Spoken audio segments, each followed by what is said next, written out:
Okay, presenter, you can start. Okay, can you hear my voice clearly? Yes. Okay, please unmute all, please. Let me talk. Good luck, Debbie. Thank you, madam.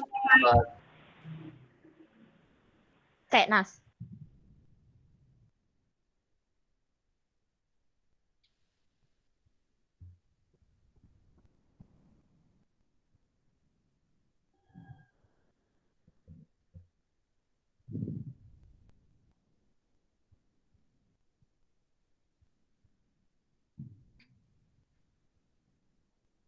Loh, sebentar.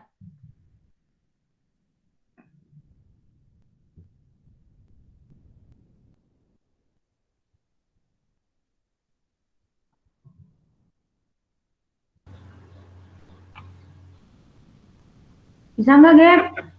Lagi buka presentasi. Oke. Dah.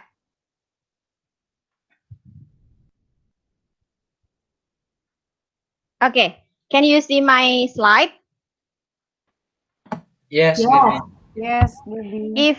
If there is something error with my slide, please ask me ya. Please talk to me. Oke. Yes. Let you know if there is something Okay. wrong with your presentation. Okay. Good morning, all my friends. Today I will present you about semantic in chapter 26 about conversational implicature. Now, we will bold the word about implicature first because implicature always happen in every conversation. What is implicature? Implicature is a concept of utterance meaning as opposed to sentence meaning, but it is apparel in many ways to the sense relation. It relates to the method by which speaker works out the indirect illocution of utterances. Sorry, Gaby. Yes? Your PPT. Don't move. Yes.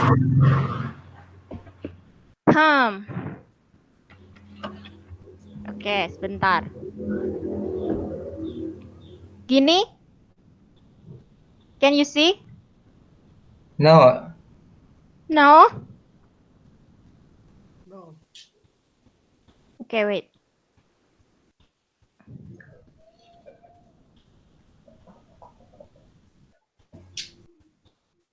Okay, can you see? Not yet. Not. Ah, yes. Okay, is it clear enough to see? Yes. Oke, seperti ini saja ya, soalnya nggak bisa di slideshow kayaknya. Ambil.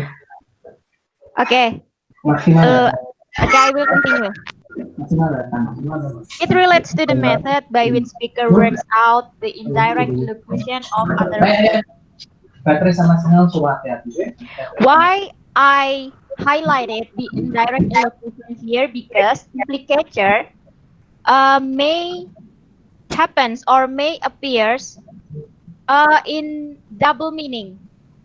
So the speaker not directly says their meaning or their intention or their purpose of the talk. And next, implicature, a notion of utterance meaning, contrasts with entailment, a notion of sentence meaning. If you have read in a book Semantics given from Mrs. Wiwi, it states about implicature and entailment. They are different.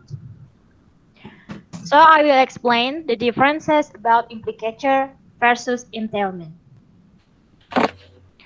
If entailment, the implication and sentence of utterance is true or they have the same meaning.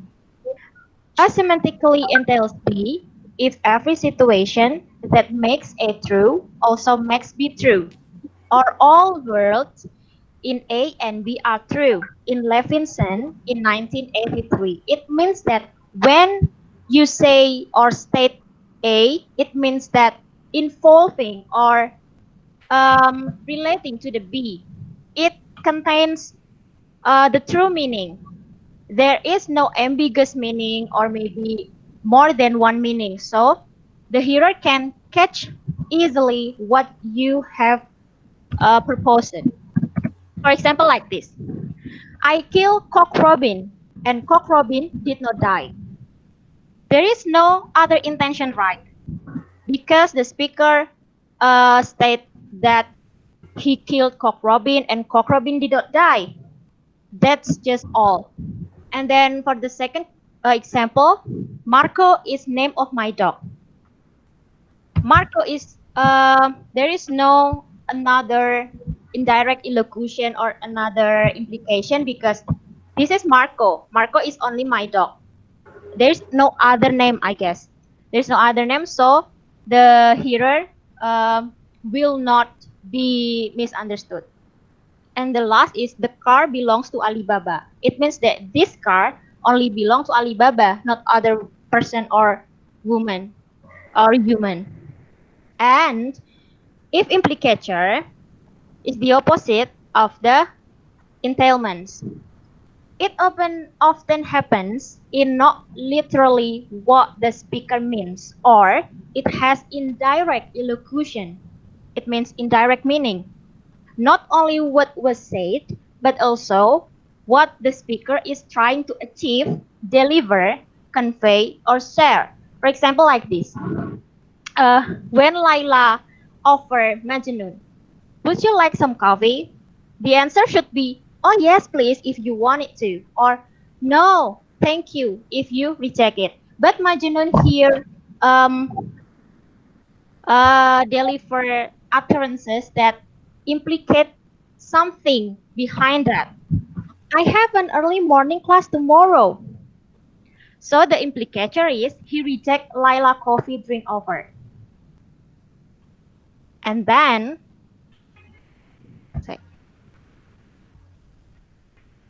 the implicator exists by reason of general social convention, the chief of which is the principle of cooperativeness between speakers.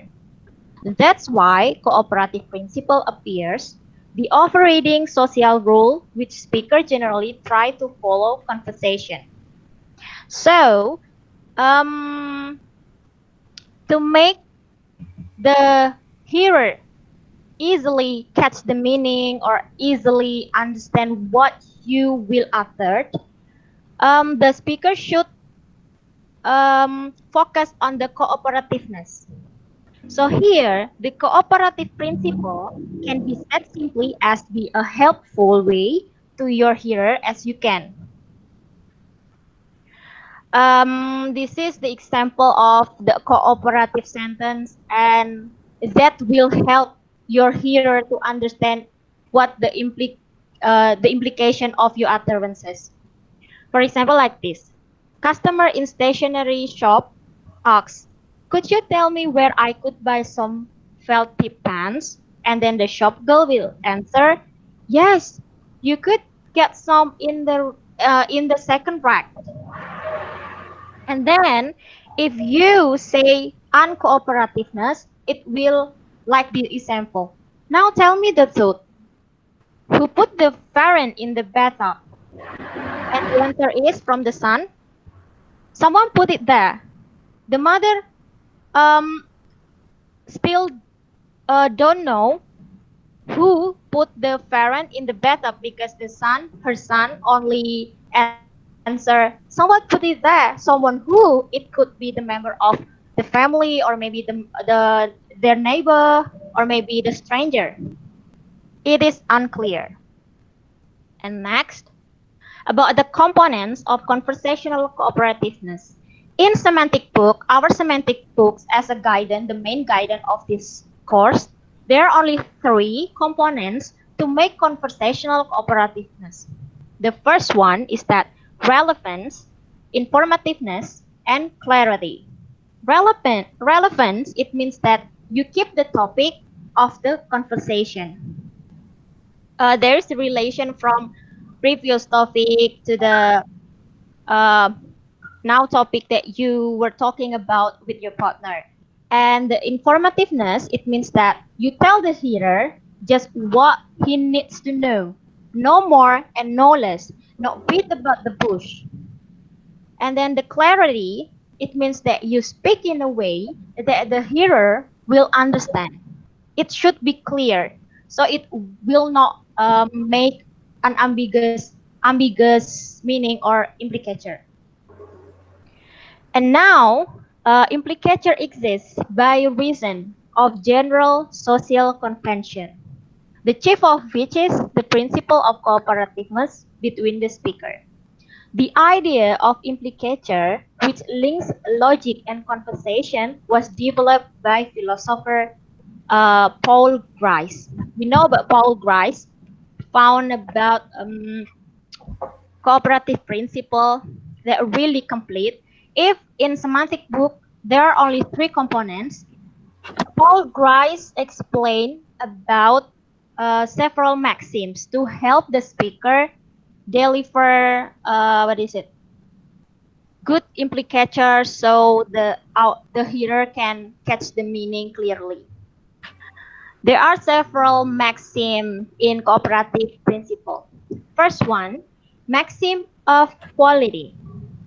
In this maxim, you saying what you believe to be true based on context or real situation. It means you never lie. You don't lie. You give the truth. And the second one, maxim of quantity. You speak enough, not too much, not beat about the bush, even you can explain more. And then maxim of manner. You focus on the way of speaking to deliver meaning, being careful and logic to avoid misunderstanding. And the last one, maxim of relation. It means you have to be relevant and not too far from the main topic of conversation. And sometimes, because in natural conversation, we not always can manage our speak or our utterance because this is very naturally happen. The speaker sometimes or often break the maxims. In cooperative principle, Grice found several ways to break the maxims. The first one is that violating, floating, opting out, infringing. Huh.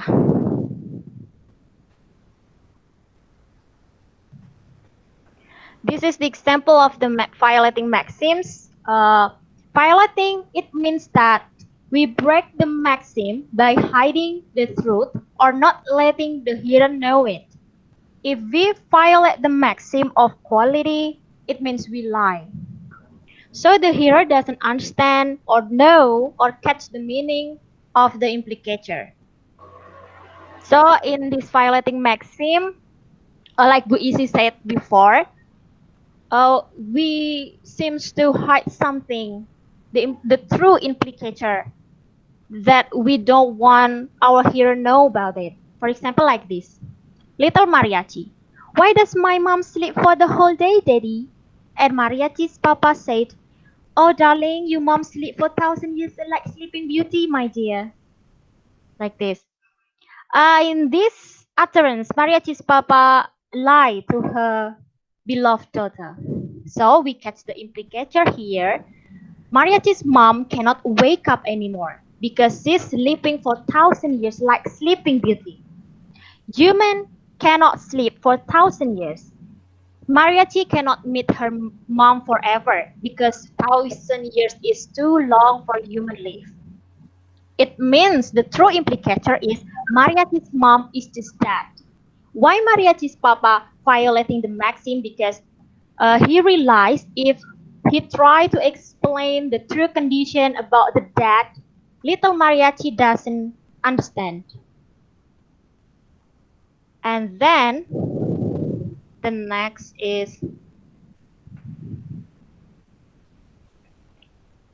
uh, flouting maxim.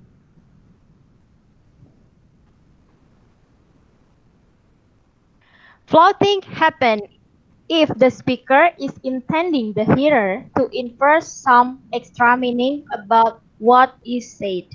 The hearer still understands the implication, although the utterances is different. If violating maxim, you try to hide or don't wanna the hearer know. In flouting, you still have secret or double implication, but your hearers still know what you will convey or what will you will deliver. For example, like this, Maria Belen asks her papa, "Pah, belikan iPhone XS terbaru dong." Papa Maria will say, "Okay, nanti ya kalau tangisan papa keluar berlian." Like that. So the implicature is Papa Maria should spend a lot of money to buy new iPhone XS, and Maria can buy another smartphone except as iPhone XS because iPhone in this type is really expensive. So the implicature is Papa Maria doesn't want to buy her iPhone XS because he doesn't have money. Although this is floating maxim of relation, and Papa Maria say, okay, nanti ya. Like Papa Maria promising Maria Belen to buy her iPhone XS, but Maria Belen know that her papa will not buy iPhone XS for her. That's the implication, and the hearer know well about that. And this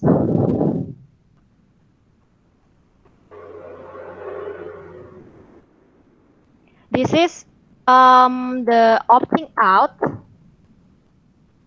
It means that when the speaker opts out from the maxim, she or he seems unwilling to cooperate in the way the maxim requires. And Thomas, in 1995, added that this occurs frequently in public life, when the speaker cannot, perhaps for legal or ethical reason, reply in the way normally accepted. For example, this has happened in the hospitality or maybe in the law field because doctor and advocate have legal privacy to keep the privacy for her client.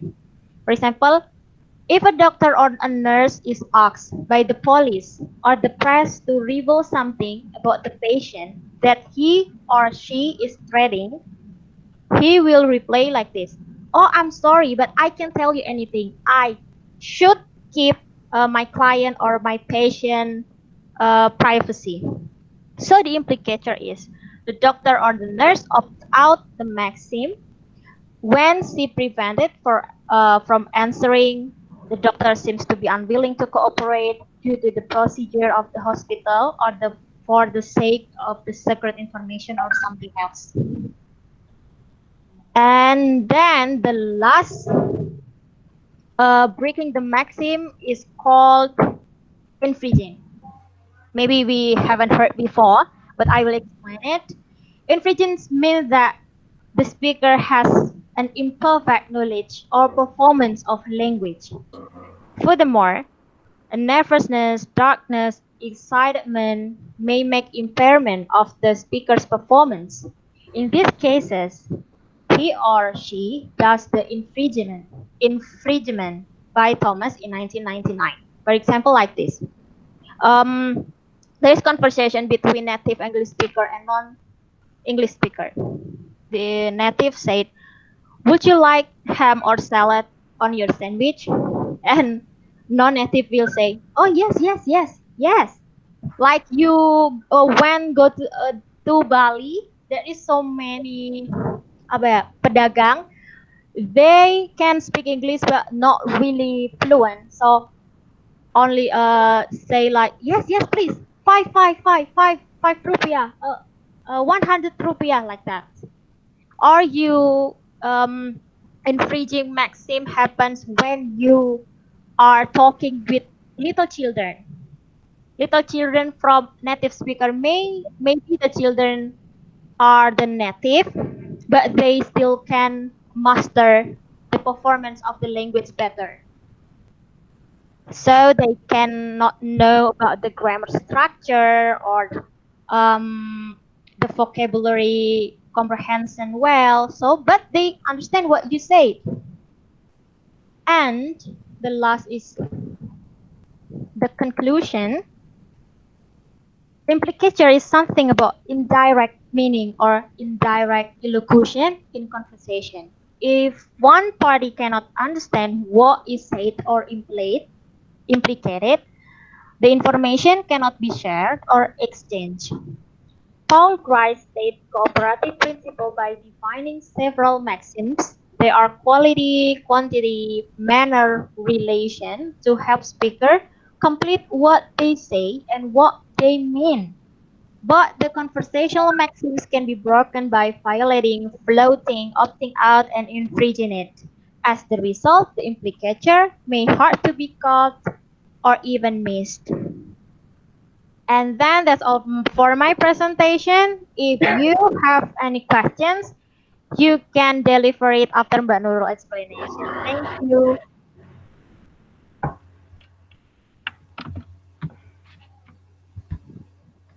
Okay, Mbak Nurul, now it's your turn. Be Please prepare yourself and the time is yours.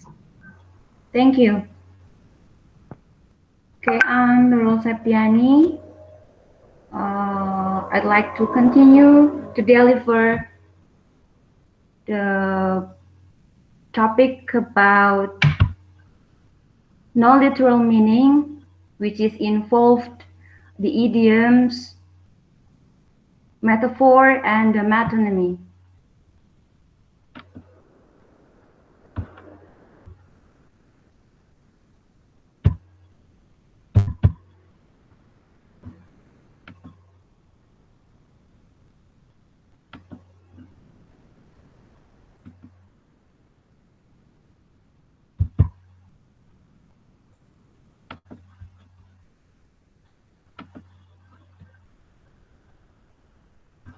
Okay, the chapter 27, it is about non-literal meaning, idioms, metaphor, and metonymy.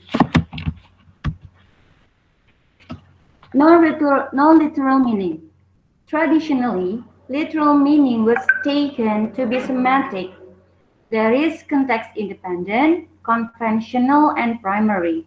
And non-literal meaning was characterized as a pragmatic. That is context-dependent, non-conventional, a feature of the intended speaker meaning arrived at by a reinterpretation process and thus secondary to literal meaning. Idioms. Idioms are phrases which people use in everyday language which do not make sense literally, but we understand what they mean. And the origin of idioms is most idioms come from ancient literature or even classic films. Many idioms originated as a quotation from well-known writers such as Shakespeare's. This is the example of idioms. Jump at your own shadow. It means that to be overly frightened. And jump off the page means something that stands out. The other example of idiom is on the rocks.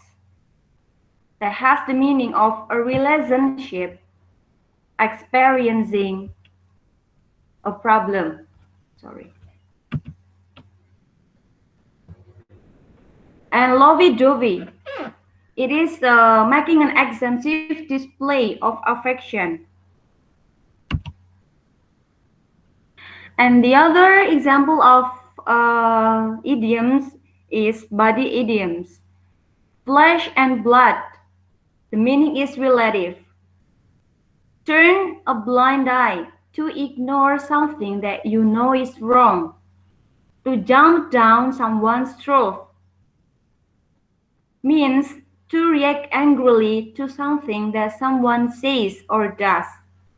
And then a slip of the tongue, when you say something which you didn't mean to say. And head over heels, deeply in love. This is the body idioms. And the other is food idioms. The first is soaked up, means that made more powerful or stylish. And sell like hot cakes, it means both by many people. And spill the bean, reveal the truth. The example of spill the beans is like don't spill the beans. This sentence is not a prohibition to spill the beans. However, to spill the beans is an idiom that means to let out a secret. And then the other is take something with a pinch or grain of salt. Don't consider something 100% accurate. Or the other meaning is not to take what someone says too seriously. And then the other is use your noodle or use your brain. And then the animal idioms. Ants in one's pants means unable to sit still or remain calm out of nervousness or excitement. And the birds and the bees, it's like sex education. And catnap, it means that there's a short sleep. Chicken out, to decide not to do something out of fear and usually just before. And then copycat, a person who does the same thing as someone else. Like the idioms that we almost say in everyday life, like don't judge a book by its cover. It means that cannot judge something primarily on appearances. And then the metaphor. Metaphor is to give some idea of what it could mean for a concept to be metaphorical and for such a concept to structure an everyday activity. And for Merriam-Webster Dictionary, the metaphor is a figure of speech in which a word or phrase literally denoting one kind of object or idea is used in place of another to suggest a likeness or analogy between them, as in drowning in money. It's broadly figurative language and a compare simile. And then the second is an object. Metaphor is an object, activity, or idea treated as a metaphor, like he was drowning in a paper. He was drowning in a paper is means that this is a metaphor used to say that you have a lot of paperwork to deal with. And then the death metaphor, word or phrase that has a loss, it's metaphoric for truth common usage. Like, as time is running out. Time is running out is there is no much time left to do something. And then the example of metaphor. There is the argument is war.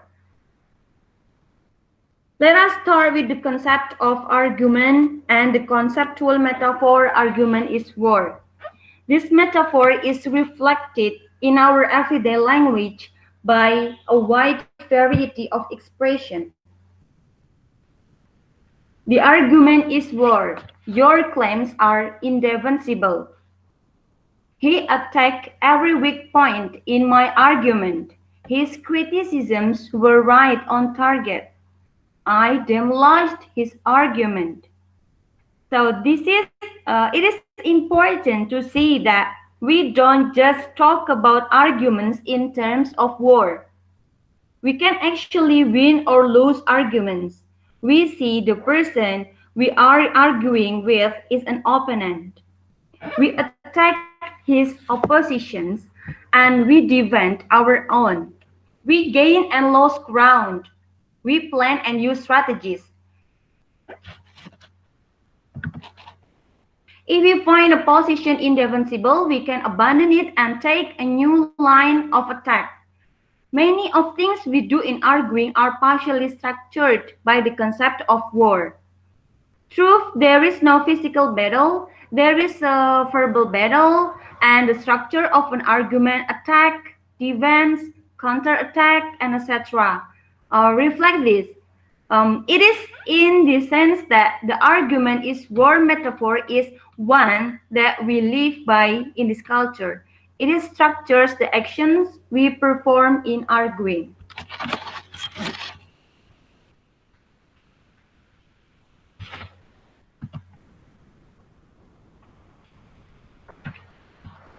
So this is the metaphorical concept. The first is argument is war, like what I've explained before. And then the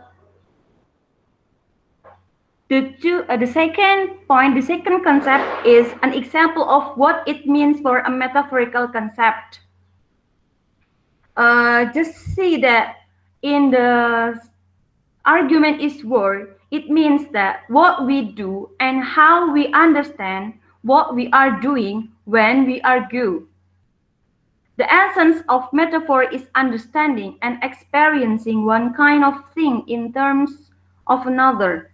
So it is not that arguments are a subspecies of war.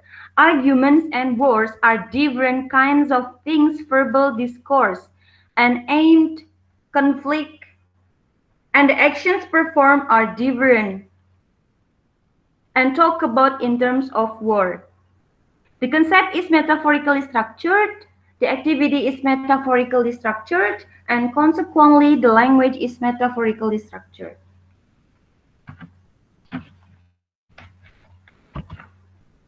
And then here is metonymy. Metonymy is a figure of speech in which a thing of speech or concept is called not by its own name, but rather by the name of something associated in meaning with that thing or concept. The metonymies are frequently used in literature and in everyday speech. A metonymy is a word or phrase that is used to stand in for another word. And sometimes a metonymy is chosen because it is well-known characteristic of the word. Like Lakoff and Johnson argue that metonymy, just as metaphor, is conceptual in nature. Some scholars have suggested that metonymy is even a more fundamental concept than metaphor, and some have claimed that metaphor itself has a metonymic basis. Like the ham sandwich has wandering hands. Here, two entities are associated so that one entity or the ham sandwich stands for the other. This is the customer. Or we can say that X stands for Y.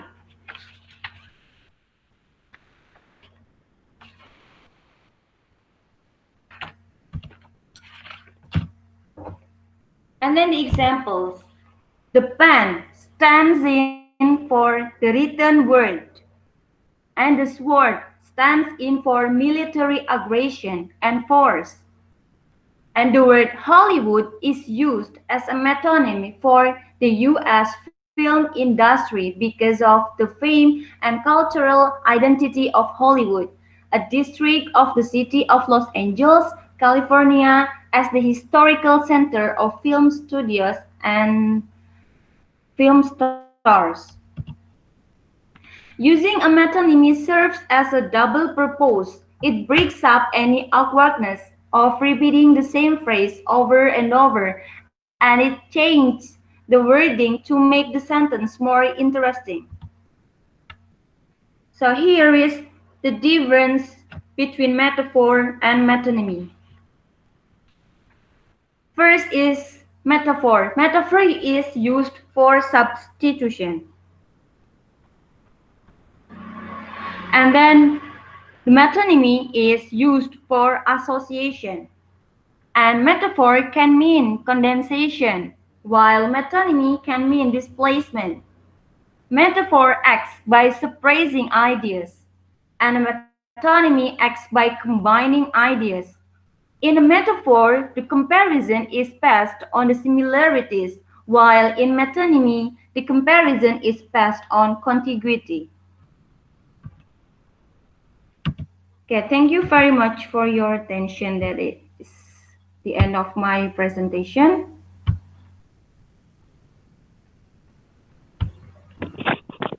Okay, friends, there are any questions for me and Mbak Nurul? Please turn on your microphone and video. Gaby, may I ask? Wait. I will prepare my notes.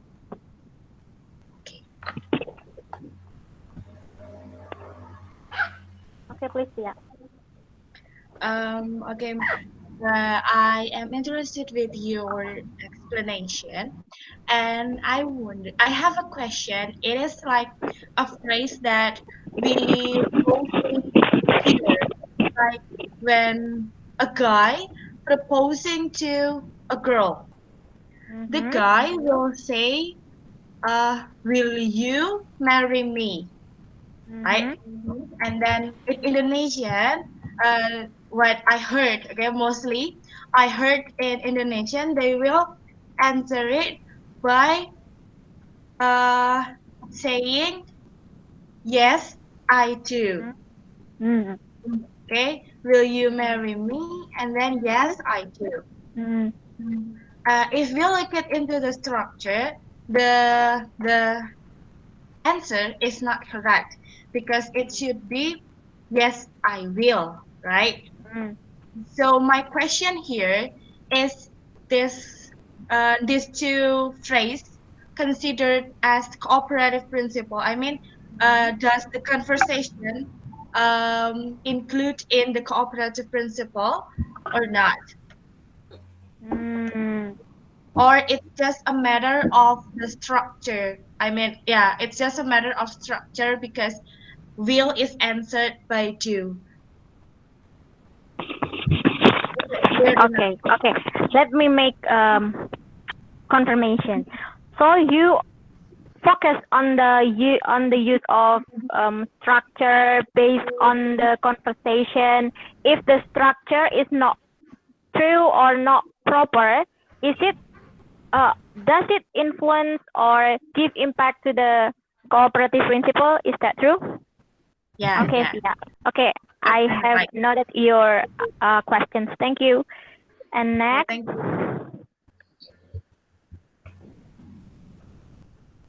Next question, please. Halo, Mbak Nurul. Okay, Bila. Wait, I have a question for Mbak Nurul. I've ever had, I have ever heard about idiom warna. You did not mention the idiom warna in your Sorry, presentation. pardon me. Could you repeat, please? Okay. In idiom, I ever heard about idiom warna. Idiom warna. Yeah, you did not mention the idiom warna in your PPT. So, do you know what is idiom warna? And could you please explain me and give me some example of that? Thank you. Okay, Nabila, thank you for the question.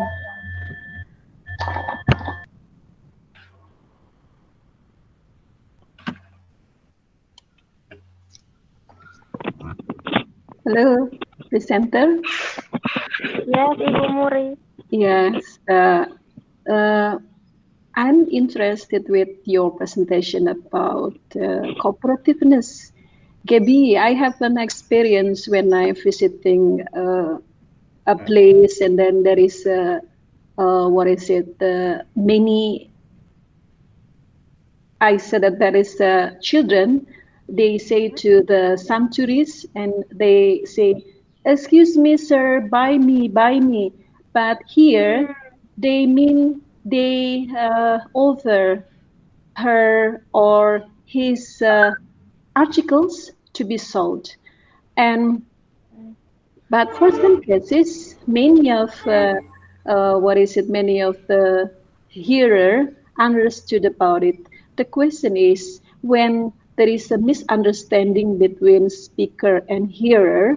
So does it relate to the cooperativeness you have mentioned about, and how to avoid the misunderstanding about that? That is for Gaby. And it also interested to me when I remember Mbak Nurul explained about metaphor and metonymy.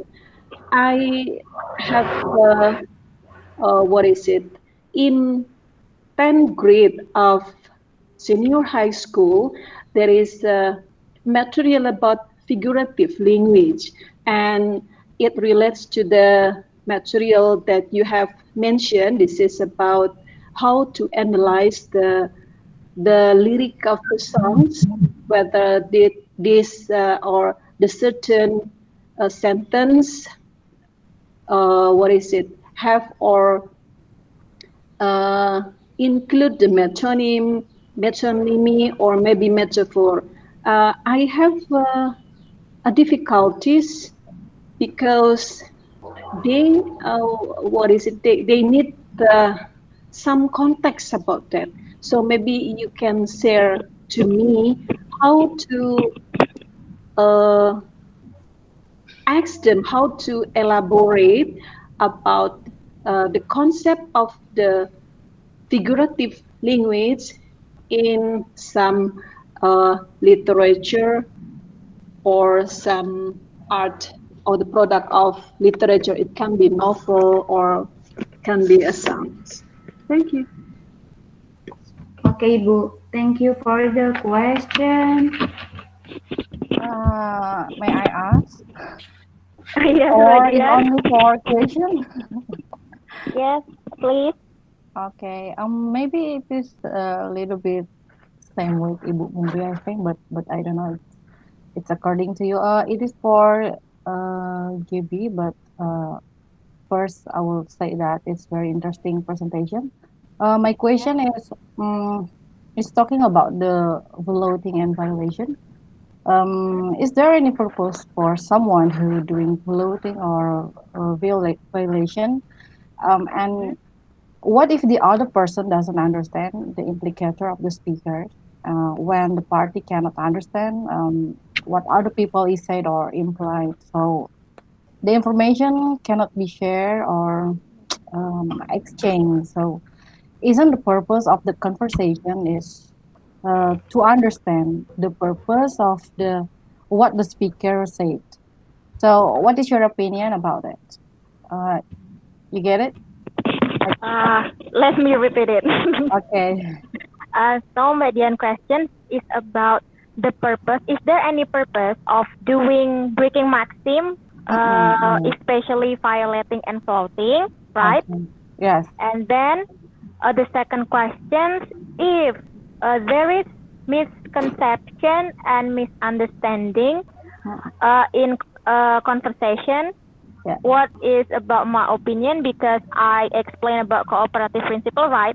Yes. In cooperative principle, it should be what is it? It should be built good communication. Is Okay. that true?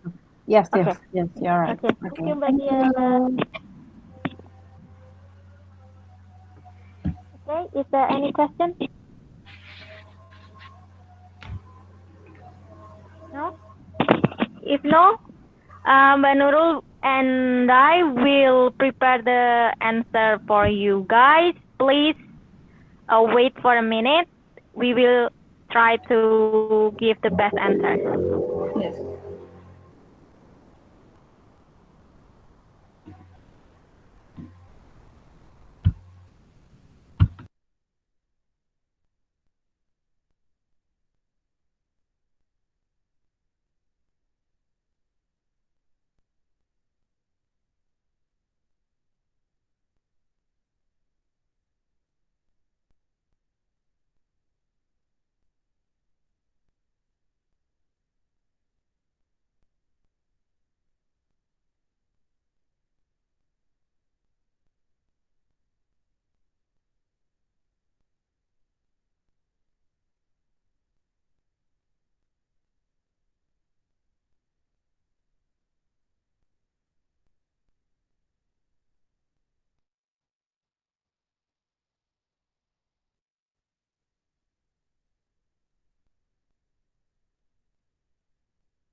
Hello, friends.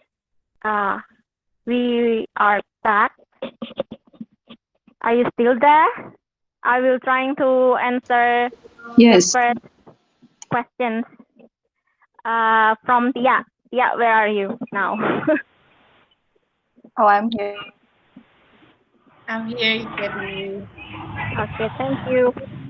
They are asking about Oh, um, yeah, okay. how if the questions about from the native, will you marry me? And most of our Indonesian citizens will say, yes, I do, not yes, I will, right?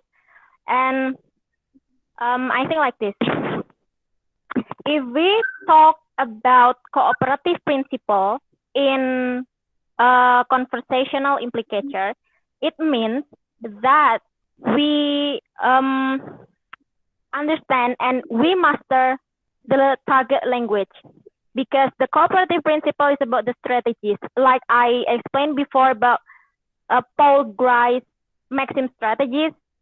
Strategies, it means that to help the speaker preparing the best utterance to make the implicature can be catch can be caught by the hearer, right?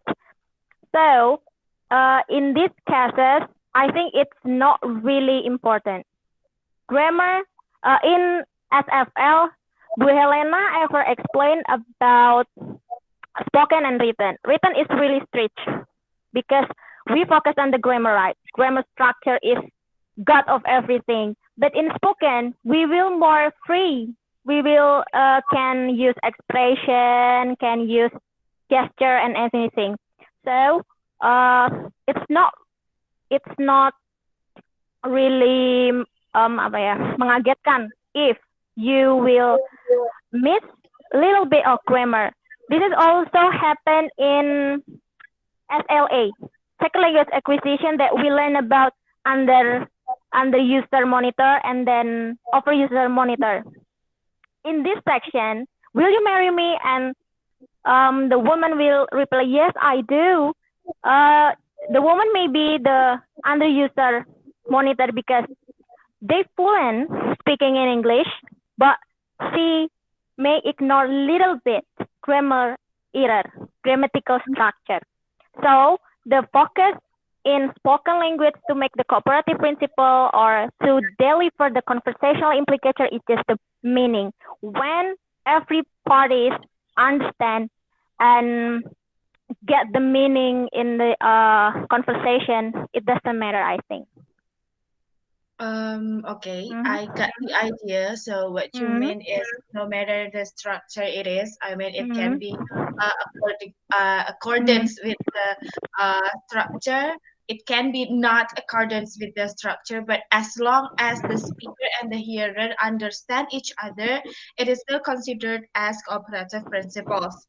So another question raised up, Gab. Uh, Mm-hmm. is it included in the like flouting, violating, infringing, or something like that, or not? The I Okay. do, the yes I do is included in that or not?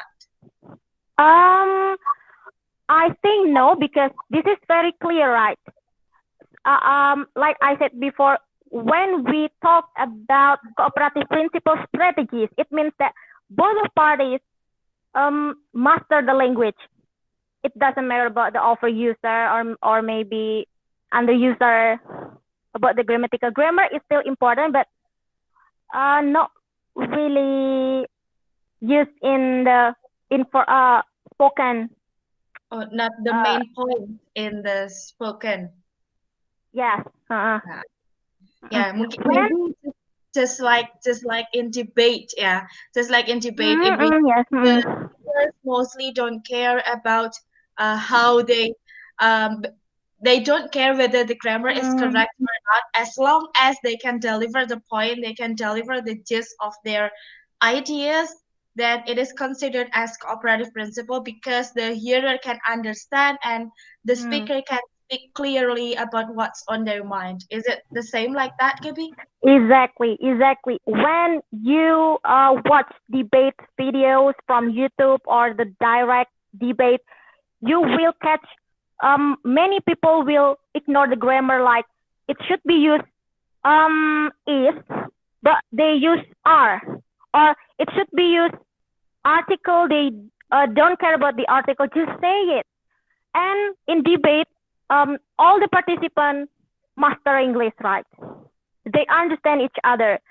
Every sentence in debate relates each other.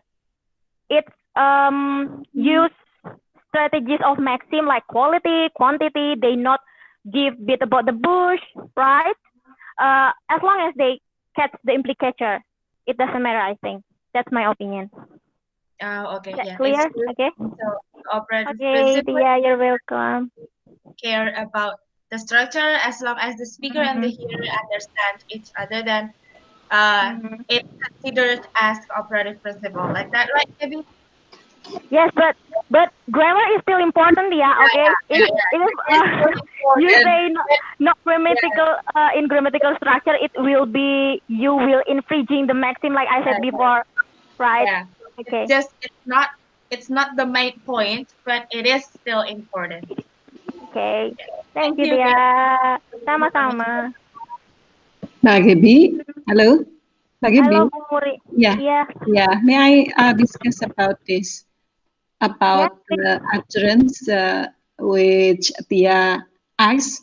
Hmm, If I'm not mistaken, this is happened when the boy proposed a girl, right? ya, And he say, "Will you marry me?" And the answer is, "I do." Is it? ya, Yeah, not ya. I will. I have a different view of this, and I think it relates to the function of the simple present itself. You can imagine if someone asks about someone's readiness to have life for a long time, and then the answer is I will. So maybe not that time, but here, why? What is it? The hearer answer with I do. It means that from that time, the hearer, yeah, of course, we already accept, because the use of the simple present tense focus on the something related to the truth, something related to the recent uh, action or activities. So it's only my opinion. So if you think that if it doesn't relate to the grammar, but I think it still relate, and the focus to the function of the use of grammar.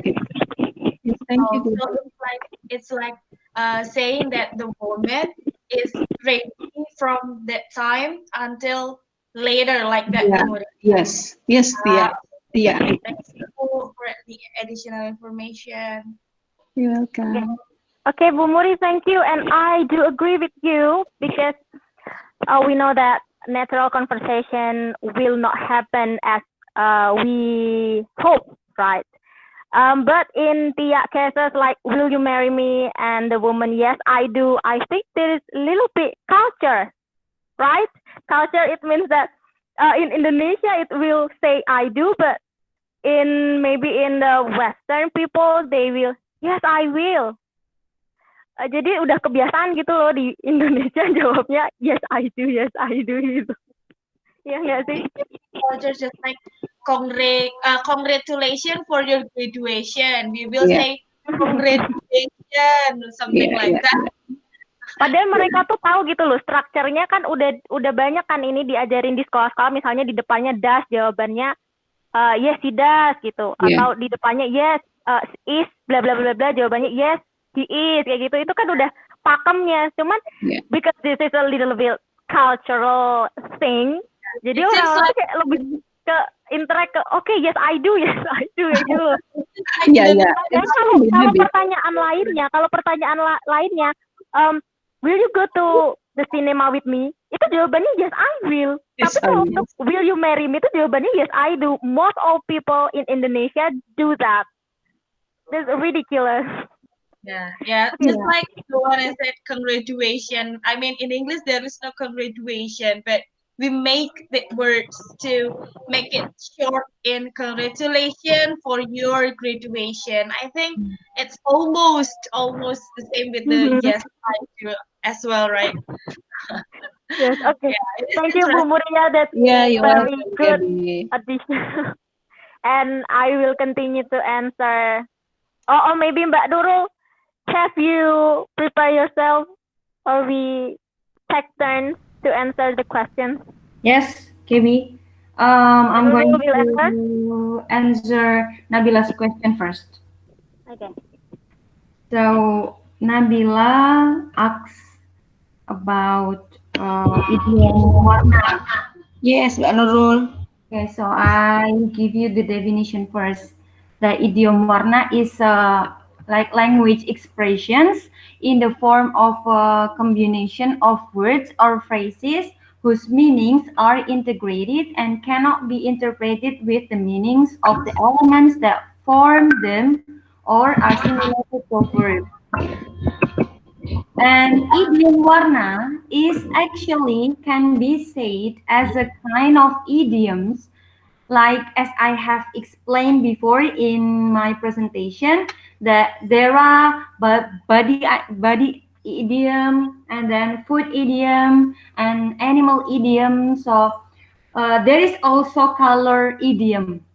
And let me try to give you the example, like the word black and blue. Black and blue in Indonesia means memar, means memar.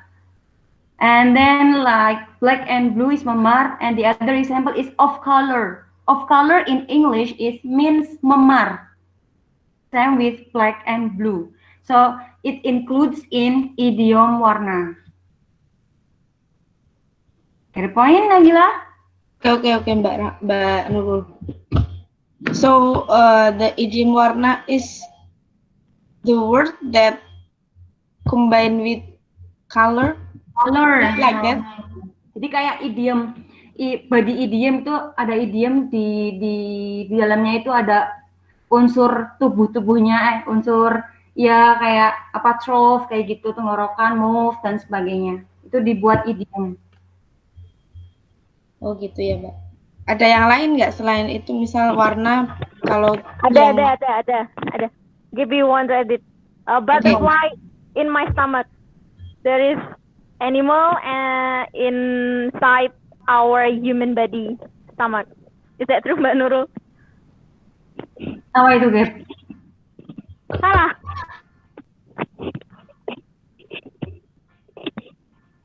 You said that body part of human. Butterfly in my stomach.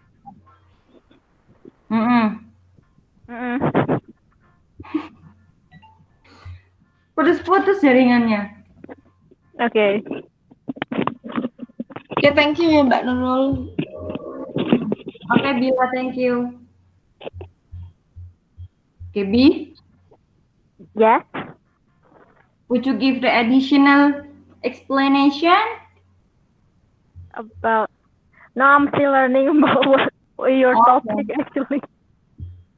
And let me try to answer Bu Muri's question. Yes, Mbak. Yeah. So about to compare the metonymy and metaphor is that the metonymy is the use of a single characteristic or name of an object to identify an entire object or related object, and then while the metaphor is uncountable or the use of word or phrase to refer to something that it is not, like invoking a direct similarity between the word or phrase used and the thing described, but in the case of English without the words like or as, seperti, which would imply a simile. So the example is like in Methaphor. He is also Baldwin's legal eagle. So this is like the analogy that compares two things directly secara singkat seperti legal eagle. Do you get the point, Bu Muri? Yeah. Basically, your explanation is very clear to me. But I mean, is it hard for me to elaborate about the concept? And then when I try to analyze the figurative language in song, for example, or in some story text, so it is a little bit hard for me. But after you give the explanation, yeah, I know that. So this is only my discussion. Is there any good way how to elaborate about the concept and how if we give the concept or implement the concept into the context? Like in everyday life, Muri, in bahasa, misalnya mau beli, ada orang, misalnya orang tua beli, belikan saya rokok kretek gitu. Biasanya kalau di itu aslinya tuh bilang belikan saya rokok kretek, tapi biasanya orang tuh cuma bilang gini, belikan saya kretek gitu. Nah, kretek means rokok kretek gitu, Bu. Jadi kayak menggantikan posisinya objek gitu. Kalau metonymy. Yeah. For example, someone said to me that Jisamsu is better than any other cigarette, maybe like that. Okay. Yeah, I know that, Ibu. Yeah, and thank you for your clear explanation when you distinguish between metonym and simile and also metaphor. And I think my students should join to your discussion, to our discussion right now. Because they are still 10th grade, so when they try to analyze the real context, there is a little bit obstacle in the meaning. Yeah. Okay, thank you, Ibu. Yes, thank you very much, Mbak Nurul. You are welcome. Gaby. Yes, I will continue my question. There is still two questions. And I'm trying to answer Median. Where are you? Okay, I'm here. Okay, Median. Like I said before in PowerPoint slide, conversational implicature always happen for a reason. It happens in every conversation in any topic. Even we breaking the maxim such as floating or violating, inside the maxim contains certain implications. The speaker will understand or not. There is implicature inside. In floating, our hearer still understand what we mean, although we break the quality, quantity, relation, or manner. And the speaker can use floating maxim, I think, when to criticize or delivering sarcasm to people. But the hearer still understand what we're trying to convey. There will be special implicature behind the utterances, but the hearer still catch the interpretation. For example, like I gave you in the slide, like Papa Mariati, not Papa Mariati. Maria Belen asked for the iPhone XS. Right, Maria Belen, Papa beliin aku iPhone XS dong, and her Papa will answer, Oke, aku beliin, tapi nanti nungguin Papa nangis berlian. Nah, itu kan melanggar maxim of relation, tapi di dalam situ tuh ada purpose-nya. Purpose-nya itu untuk menyindir si anak ini. Kalau I don't have enough money to buy you iPhone XS, like that. It is one of the purpose doing violating maxim, criticize something, and then doing sarcasm, like that.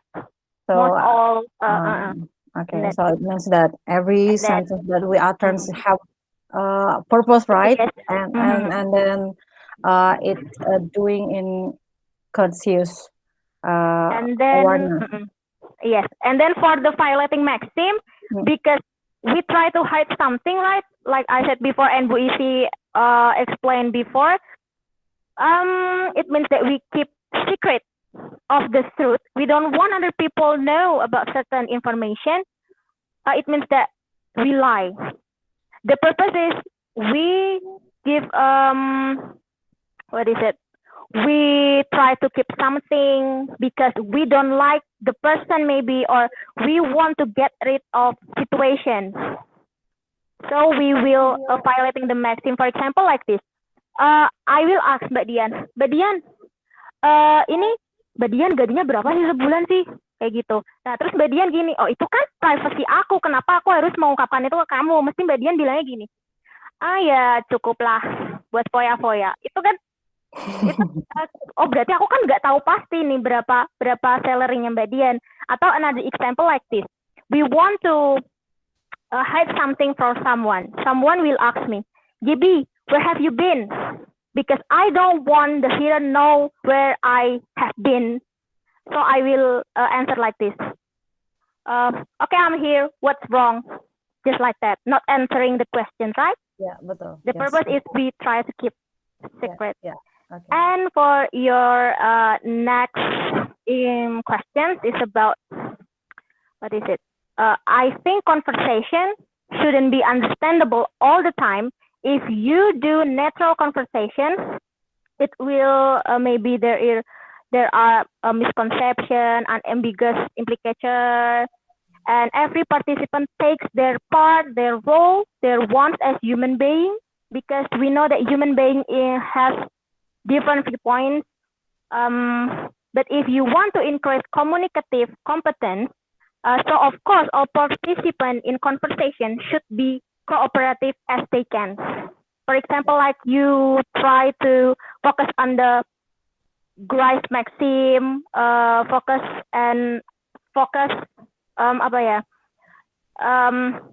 memperhatikan quality, quantity, like that. Strateginya ya, kita bisa melihat ke sana. Okay. Not always conversation goes well, Mbak Dian. Yes. Tapi natural is better ya, Gap. Ya, natural is better, bergantung konteksnya sih. Kalau misalnya debate misalnya ya Mbak Dian ya, debate kita tuh natural, tapi kita udah mempersiapkan bahan dulu gitu loh dari sana-sana. Gitu. Betul. Okay, is it clear? Yeah, it's so really deeply explanation. Thank you so much. You're welcome. And for the last question, I will answer Bu Muria. Bu Muria asks about when she visiting a place, children talk to the tourism. Excuse me, sir, buy me, like that.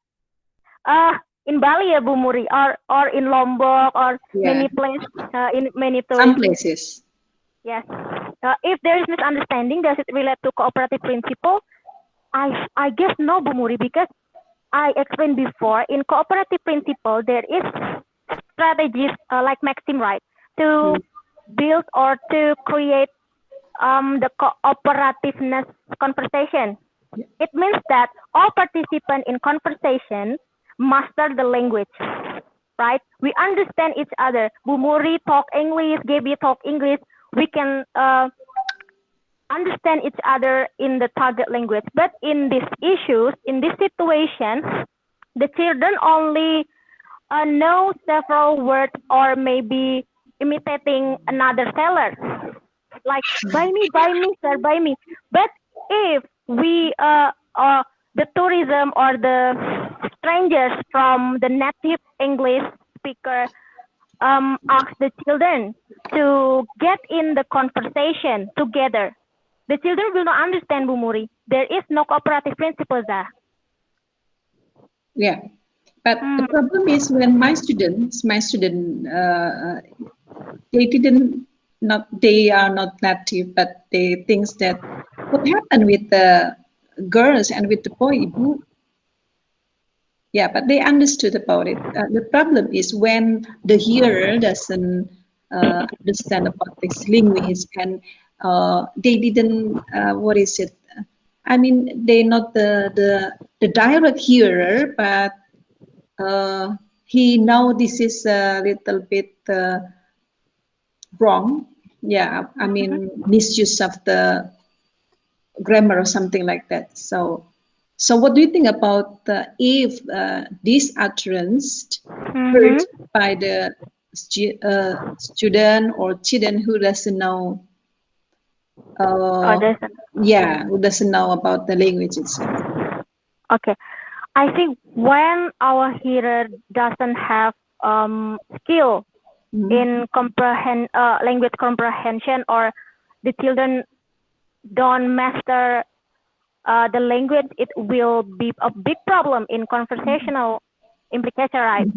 We cannot catch the conversational implicature, or there is many problem in cooperative principle. So I think here there's another strategy, because I think Grice in several maxim is too high or in advanced communicator English speaker, right, Bu Muri? It's because the maxim is about the quantity, quality, blah blah blah. But the beginner English speaker doesn't know about that, because they even don't speak fluently, right? In this, in your issues or situation, maybe another strategies can be used. For example, like this, like excuse me, buy me, buy me. There is ungrammatical structure, ungrammatical structure, but the speaker, the children can use gesture, right, to help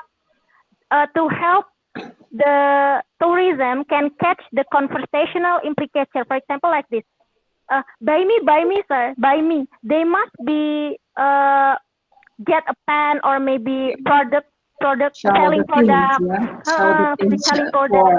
Buy me, sir, buy me. So the tourism can catch the meaning. Oh, okay, aku tuh disuruh membeli ini loh, bukan buy me, bukannya si diri childrennya ini yang mau dibeli gitu. Jadi I think to get the cooperative principle and catch the conversational implicature, we not always focus on the strategies Greece maxim, but we depend on the context, and then the hearer mastering or language comprehension, Bu Muri. Yeah. So it means that we are allowed to use the nonverbal communication to make it clear. Yes. Yes, I do agree with your strategy, Gaby. Thank you. Yeah. Thank you. Oh, you're welcome, Bu Muri. Nice shot. Nice talk. Okay, there is another comment. Or Mbak Nurul and I will close the presentation. Okay. Mbak Nurul, shall we close the presentation, right? Yes, we do. Yes. Okay, guys, my beloved friends, because the time is running out, we did very great discussion for today. Thank you for your participation. We will sorry if there is maybe technical error or maybe problem while we were presenting this topic. And thank you very much. See you next time. Have a nice weekend. Bye-bye. Bye. Thank you. Bye. See you. Have a nice day. Bye.